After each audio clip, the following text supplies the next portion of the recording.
জামালপুরে ধর্ষণ মামলায় আসামির বয়স কমানো নিয়ে আইনজীবীদের সাথে সংঘর্ষে জড়িয়েছে ছাত্র জনতা। এতে আহত হয়েছে দুই পক্ষের অন্তত ৮ জন। দুপুরে জেলা আদালত চত্বরে আইনজীবী সমিতির সামনে এই ঘটনা ঘটে। জামালপুর জেলা আদালত চত্বরে হঠাৎই উত্তেজনা, এক পর্যায়ে সংঘর্ষে জড়ায় দুপক্ষ। আতঙ্ক ছড়িয়ে পড়ে পুরো এলাকায়।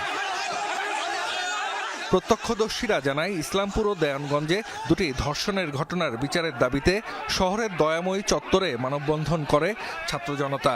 পরে ধর্ষণ মামলার আসামিপক্ষের আইনজীবীদের সাথে তারা কথা বলতে যান।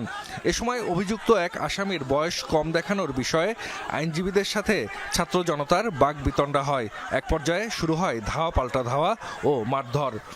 দেওয়ানগঞ্জের একজন দর্শকের বয়স 30 বছর থেকে 16 বছর করা হয়। এই প্রতিবাদে আমাদের সাধারণ শিক্ষার্থীরা কোর্টে গিয়েছিল এবং কোর্টে আইনজীবী সমিতির সবার সাথে কথা বলার জন্য আইনজীবী সমিতির সবাইকে তাদেরকে ভালোভাবে ডেকে নিয়ে ভিতরে নিয়ে যেতে তাদের উপর অনাকাঙ্ক্ষিত আক্রমণ করে, সেক্ষেত্রে আমাদের বেশ কিছু সহযোদ্ধা আহত হয়েছে।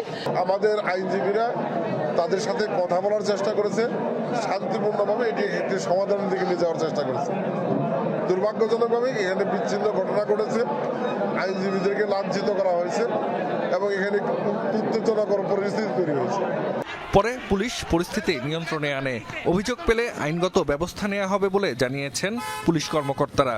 আইনজীবীদের সাথে ছাত্রদের একটা বিষয় নিয়ে একটু ঝামেলা হয়েছে। ঝামেলার বিস্তৃত কতটুকু সেটা আমরা আরো পর্যালোচনা করে বলা যাবে, তবে একটা ঝামেলা হয়েছে, এটা প্রেক্ষিতে আজকে বাকি ব্যবস্থাগুলো গ্রহণ হয়েছে। এ ঘটনায় আহত হয়েছেন ৮ জন। চিকিৎসার জন্য তাদের নেওয়া হয় হাসপাতালে।